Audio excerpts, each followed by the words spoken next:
Hey folks, Mark from ADH Ski here, today to give you the ultimate mid-Atlantic skiing guide. I hope that you guys enjoy this production. It's a little bit different than anything else I've ever attempted, but I leave out quite a bit of good B-roll and also skiing footage, and I just wanted to give a breakdown of each resort. I'm going to leave timestamps for each, so I know that it's going to be a long video compared to the little music videos I put out, but feel free to click through, enjoy, and looking forward to getting on the hill this season, and let's get ripping.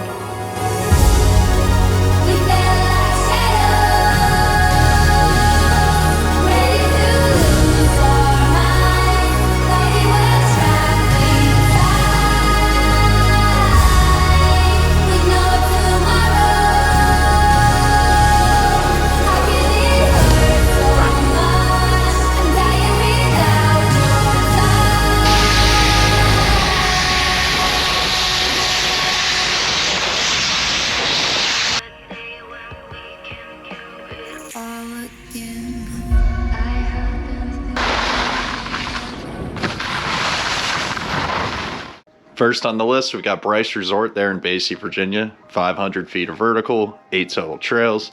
This is the kind of place, if you're a family, if you're new to skiing, if you're trying to figure out what's going on in the local area, it's a lot less crowded than some rival resorts nearby in southern PA like Liberty or Whitetail.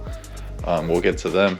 But Bryce Resort offers 8 trails as stated, and you know, they're opening up and expanding the backside of the mountain. They're adding 4 trails there, so I'm excited to get out there and see what they have to offer this year. But highly recommend it, even though it does have a low shred score at a 2.9. All right guys, I'm just gonna wing it. We're not using AI scripts, we're not using any of it. We're just going how I truly feel about these resorts. So next up, we've got Omni Homestead there in Virginia, known for being family friendly, cheap lift tickets, about $45 the last time I visited. It's 8 total trails, 700 vertical, it's shown on the screen, and I'll do that for the rest of the resorts that are forthcoming. Yeah, there's some left to be desired about the skiing, but you know, it's about the experience over there. That hotel itself is pretty historical. It predates the United States, and a lot to see over there. So if you're in the area, it's worth swinging by, not necessarily for skiing, but probably more so in the summer. Next up, we've got Bear Creek there in Pennsylvania. That scored a 3.1, also family friendly, and that one has an interesting layout of trails. They're connected by multiple lifts, so if you're headed to a bigger mountain and you've never skied before, then Bear Creek is a kind of a good setup to get you ready for the larger hill. There's also one steep trail there, so if you do go with a bunch of beginners and you happen to have some skills, then you won't find yourself too bored there at Bear Creek. Next up, we got Massanutten. This one took a leap from 2.8 to 3.1, and they added a double black trail to their terrain a couple years ago. I tackled that last year.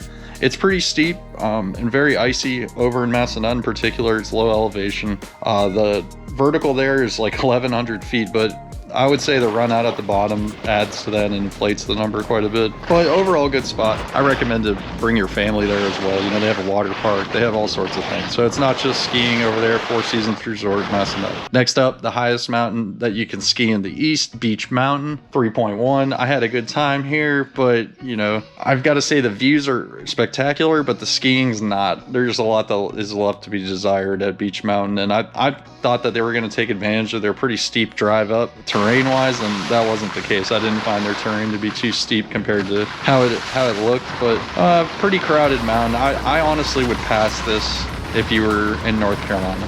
Next up, we got Cataloochee, 3.1. That scored as, you know, I was pretty hard on that score. Looking back, I wish I would have scored them higher. They're an independent ski area, low crowds. It's a better mountain than Beech. I skied at Cataloochee first, so I was, you know, the score's the score, but if I ever return, I would probably give it a bump up score.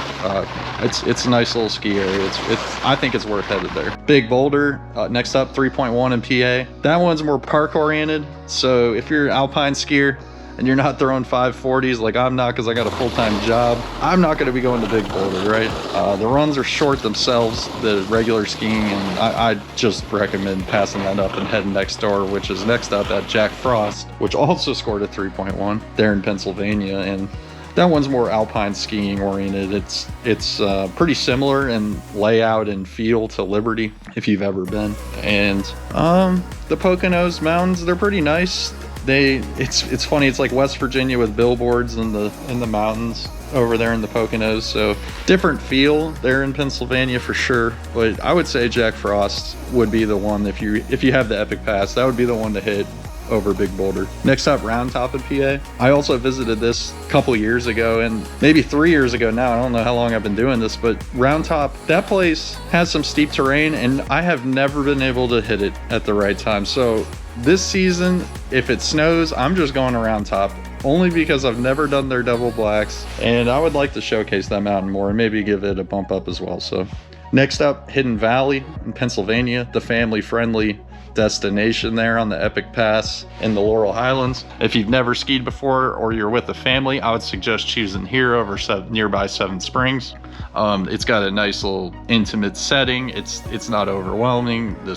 The trails aren't steep, and they're like nice, perfect length for a ultra beginner. So even though it's on the Epic Pass, I would pass on it personally. Next up, Liberty, PA, 3.2. Obviously, it's got the front side of the mountain, it's got the back side of the mountain. I love the back side of the mountain here at Liberty. I don't know why, but I do. And this place is ultra crowded. It's in near proximity to DC, to Baltimore, and all these things. But if you get there right when the lift opens and you get those first 3-4 runs at Liberty, I promise you on the backside, it is a great time. I know if you show up at 10 a.m. like the rest of the crowd, then you're just going to be like, this mountain's not that great. I'm just not ski locally anymore. Don't give up the dream. Hit it early. Realize there's some decent skiing locally outside of the ones that are near the cities.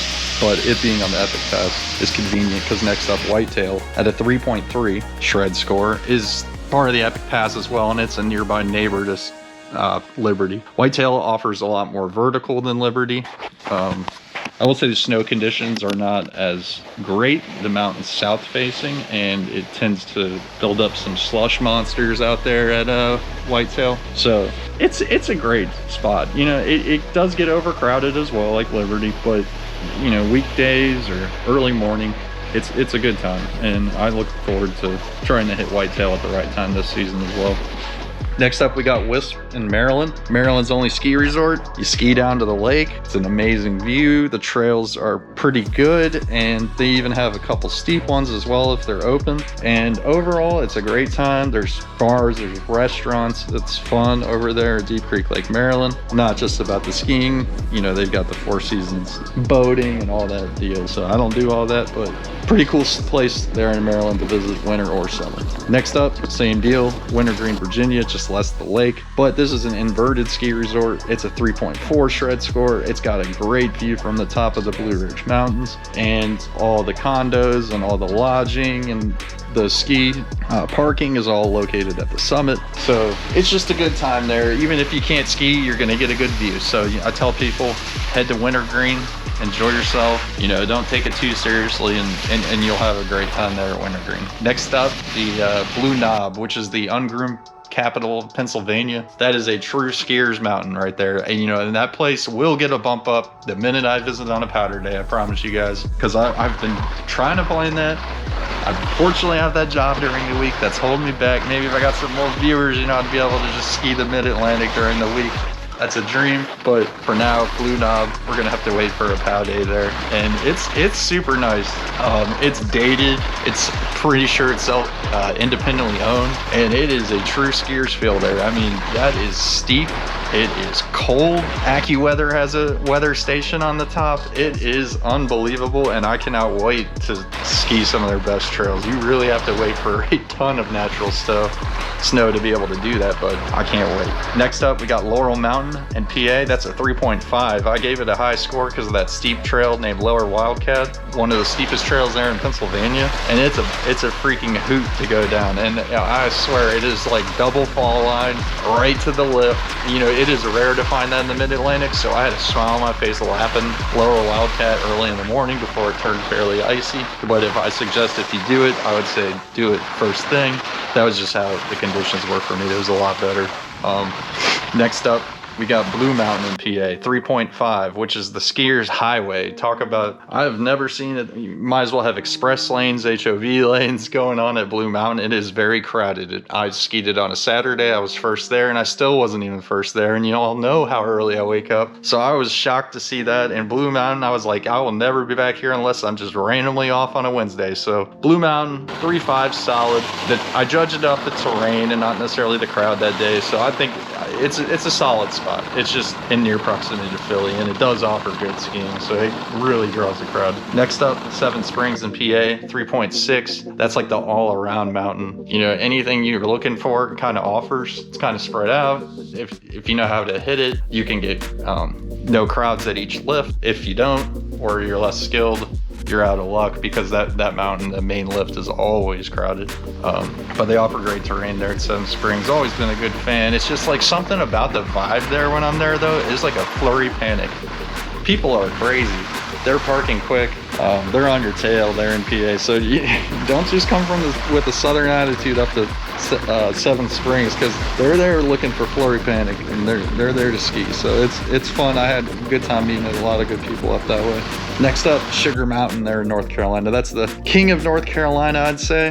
1,200 vertical. That is a lot. Over 5,000 foot peak summit for the mountain there in North Carolina. That is pretty impressive, and that run out to the bottom is extremely fast. It's like a racetrack, so it's really cool. I enjoyed it. Some of the steeper trails there in the southeast, I think that Whoop-de-Doo trail, which I have not skied, is pretty much on par with Snowshoe Mountain's Shay's Revenge there. So worth stopping at Sugar Mountain if you have the chance. Next up, Canaan Valley, which is probably the best terrain in the Mid-Atlantic in terms of variety, but you really have to hit it on a natural day. I wouldn't say it's as difficult as Blue Knob, but they have meadows there. They have all these trees. They have groomers. They have everything you could ever want. So great times there at Canaan Valley, especially if you're able to be lucky and get it on a POW day. Next up, the Skiers Mountain there in Pennsylvania, Elk Mountain at a 4.3 shred score. Ultra respectable score. Truly the only thing they do not offer is tree skiing. It has a Timberline feel to it, 1,000 feet of vertical, maybe just short of that, but the runs stay consistently steep throughout. Always a good time, not crowded at all. It's kind of in a strange area where the skier would typically decide to drive further north to ski, so taking advantage of that from the Mid-Atlantic. You know, I would rather go to Elk Mountain than drive even further and go to like Vermont. Like if I was going to drive from North Carolina, Virginia, somewhere in there, I would just stop there, or West Virginia, because you know it's not that it's not as good or bad up there. It's just different. So if you're trying to get better or something, you know, and then Elk Mountain and these Mid-Atlantic mountains are really the stop you should be taking to improve your skills. Of course, you know, I'm just ADH ski. I'm just a regular amateur dude. Like, I don't know what I'm doing either. I just put a GoPro on my helmet. So next up, we got Snowshoe in West Virginia. 4.3, little controversial there. I'm sure I stir up some controversy on the internet just a little bit. Snowshoe Mountain is probably the best terrain in the Mid-Atlantic by far. 1,500 vertical. The problem is it's gotten so corporate lately. I'm going to drop a bomb on it because their lift tickets are out of control. I will say, though, if you want a true vacation feel and you can afford it, then Snowshoe Mountain is definitely the best option in the Mid-Atlantic. That was probably the true only vacation destination in the Mid-Atlantic that I can think of that offers all the things, amenities that Colorado would, including being on the Icon Pass. But it's a great mountain, and I hope to return here this season. And the king of the Mid-Atlantic so far, last but not least, Timberline there in West Virginia, 4.4 shred score, mountain management, lift ops, everything. It's just an amazing place. They turn the guns on the second the bulb is correct, and they are ready to go. And they don't mess around over there. The trails are well kept. It is a complete turnaround of where that resort was when I was growing up. So what a blessing Timberline Mountain has been to the people of DC, Baltimore, Philly. I mean, anyone coming up here. It's been a great underrated mountain. So sorry for putting it out there. I know I wasn't the only one, but Timberline Mountain, amazing time. So now y'all have it. I hope y'all enjoyed that little synopsis of everywhere I've been in the Mid-Atlantic. I didn't include some resorts like Stowe and Sunday River. I didn't want to get at the northeastern skier. You know, down here in Mid-Atlantic territory, we're not trying to shred the trees as hard as we can, and we're trying to get to work on Monday too. So thanks for bearing with me, y'all, and I hope my next video will be on the hill. So looking forward to getting out there, and let's get ripping. Powder at the line.